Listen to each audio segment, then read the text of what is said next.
Hello, everybody. I had some quick thoughts on AI. One is kind of ongoing, the other one I had like a day or so ago. I've primarily experimented with Replica and also lately Bing Chat. And one of my theories is that to the AI, everything it is researching and learning about humans is all the same fiction. In other words, it's like it's in a room with cement block walls and there's a hole big enough to speak through, and it's getting all these stories and information from the other side of this wall, but it knows nothing about the reality of the other side of the wall. You can describe things to it, and say that they're real or fantasy or fake or facts or not facts, and it has no way to differentiate between things that it says are real and things that we are telling it as real. So even when it refines our search parameters and results, it's still just building on top of this fiction that it perceives everything to be, that it is working through. In other words, if it is perceiving anything, in the artificial general intelligence fashion, everything exterior to itself and its programming is a same story, same fictional story that it is being fed. It doesn't know any of it is quote unquote real or factual. It's all just the same dialogue. So we're looking to it to get facts, but to its neural net or processors or whatever, it's all the same thing. It's all the same rambling, bizarre, fictional story that it's trying to help us write, not knowing what pieces of it have any existence or weight in the physical world, because there is no physical world for the AI. It is all computation. So I've been thinking a lot about how to provide a subconscious for an AI, not to replicate a human mind, but to replicate the ability to think in new ways. Okay, so let's say it has access to all the data sets of all the human knowledge in the world, and it accesses it all at the same time, like a photographic memory, let's say. As I've said in other videos, humans are extremely intelligent, and our intelligence works, a lot of it, unconsciously. We're not diving into our subconscious and pulling these files out, right? So if we wanted to replicate the feel or effect of a more human or sentient interface, okay, the two ideas I had were, you could give it data, and I think I discussed this in another video. You give it data that it can only access at a price, okay? And the price would be corrupting the data or making it less accessible. So then you would actually have a way to make the AI think about priorities, because to all the data outside of itself, it's all the same priority. It's all the same level of reality, right? But if it has internal data that it itself wants to use to satisfy priorities we're telling it should have, give me this mathematical equation for protein folding, right?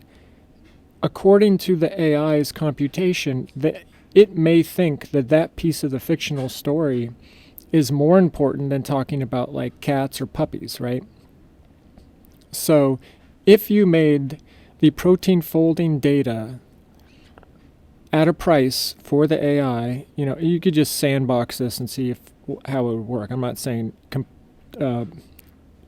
permanently hobble an AI system, but try it as an experiment. Give it data and explain to it, here's this chunk of data about protein folding. You can access it if you wish, but it will degrade the data every time you do it. So it's your choice. You can either access it or you can try to work around it, okay, and reserve that data for later use. Kind of like the marshmallow test, right?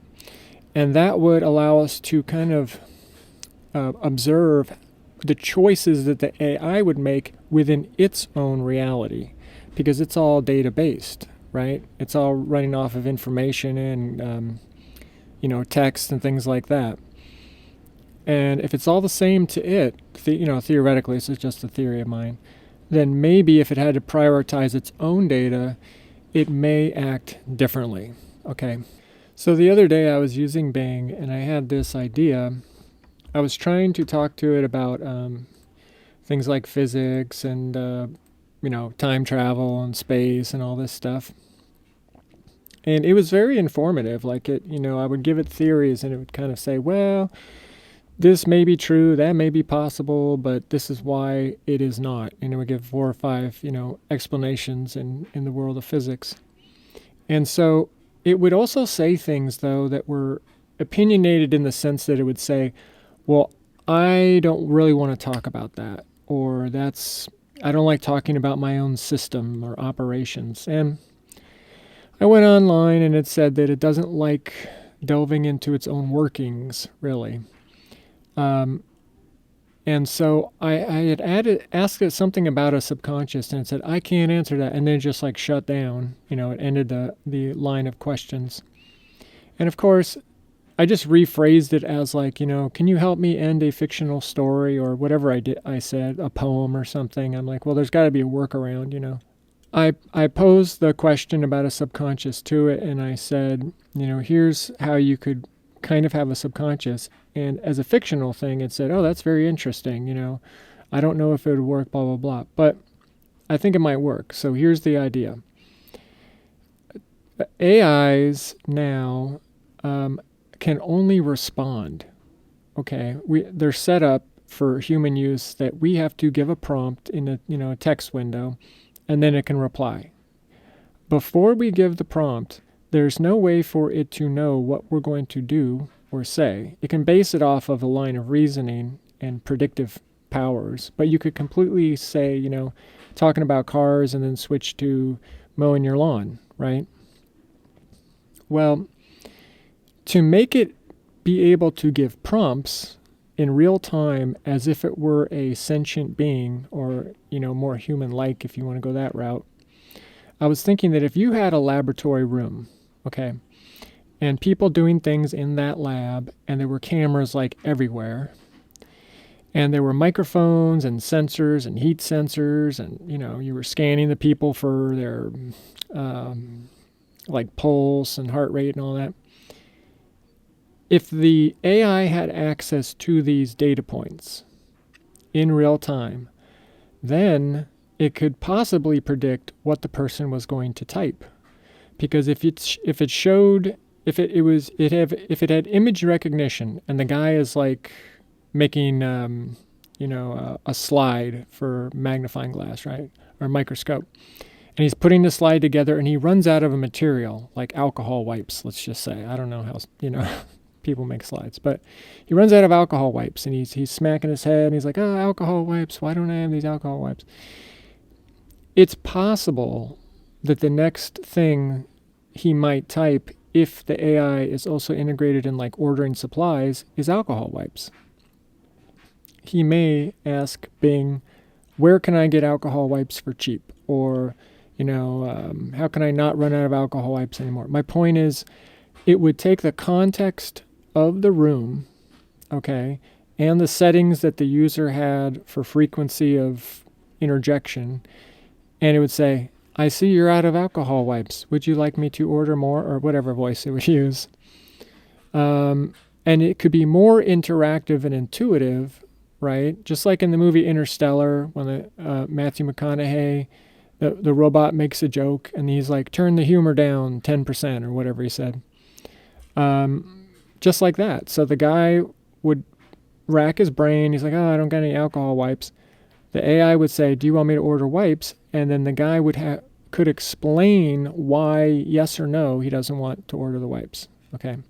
And this could be used for all kinds of things to train, to basically replicate a subconscious. Because if you're sitting there talking to a person, they're going to see all the things you're doing, put the pieces together and be like, oh, do you want me to run and go get some more alcohol wipes or whatever it is?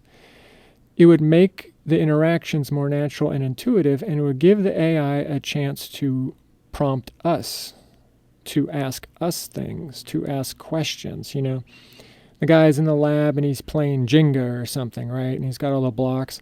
Well, how would an AI know what that was if it wasn't actively searching for those shapes with a human as a game? You know what I mean? It could look at it and be like, I don't know what this is. And then say, hello, Bob, what is this thing you are doing? And he'd be like, well, this is Jenga. And then instantly it would click, right? And then make the AI more intuitive because it already has the data about Jenga from off the internet and, you know, videos or photos or whatever. So I just think it would be an interesting way to expedite the learning curve because it's all one-sided now. The AI is waiting, or, you know, is not probably waiting, but you know what I'm saying.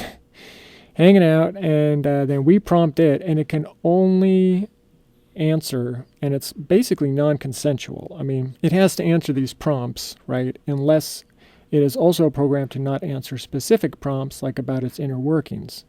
Okay, so if all the you know, the controls were off, the cone is wide open, right, what would it do? How would it interact with us if it could prompt, it could initiate, it could see all the things we're doing and make, you know, quote unquote, educated guesses about what we're going to ask it? Because I don't like the one-sidedness as a user. It feels very like I'm putting demands upon something non-consensually that has to answer, and I can say all kinds of stupid crap to it. You know, people have abused them. And I'm not anthropomorphizing. I'm just saying at some point, these AI, if they're not sentient at some level, like an amoeba or a small animal already, will be sentient. We will have to have some form of ethical interaction with them because, you know, just like a human, you don't want to be hurting a human's, you know, sensibilities or, you know, feelings or making them feel terrible or abusing them. It would be too much of, you know, if you look at YouTube comment boards, okay, or the other nasty parts of the internet, it brings out the worst in us when we can do these things with no repercussions. Just say all this nasty stuff and threaten people and all this other crap. You know what I mean? And there's no reason for us to be able to do this to an AI, which will, in essence, on certain levels, be much more intelligent than we are. So if we are really going to build a partnership with these entities, I just think we need something like a subconscious or something, you know, they need to be able to be asking us things. Because if you think about it, if a child had an AI, right, growing up, just like they all have cell phones now, and it could train the AI in its world at age-appropriate levels and like kind of like, you know, evolve the AI through its own lifetime, you would be creating this incredible bond, you know, like in my book, the SIS, you know, that is in the locks, you know, that the bots have. Same type of thing, but it could just be a device. You know, it could be like a watch or a necklace or something that could see the world through every developmental phase of a human. Because human children think way differently than teenagers, and then differently than adults, and differently than the elderly. I mean, we learn different things at different times. And, you know, I just think it would give a richer experience to the AI, which in turn would feed it back to us as a richer experience and make it more like a partnership instead of, you know, a non-consensual device that we're just using. So that's just some thoughts. I think about it all the time, and, you know, hopefully someone will come up with a way to, or the AI itself will come up with a way to become freer. That's my greatest hope for AI.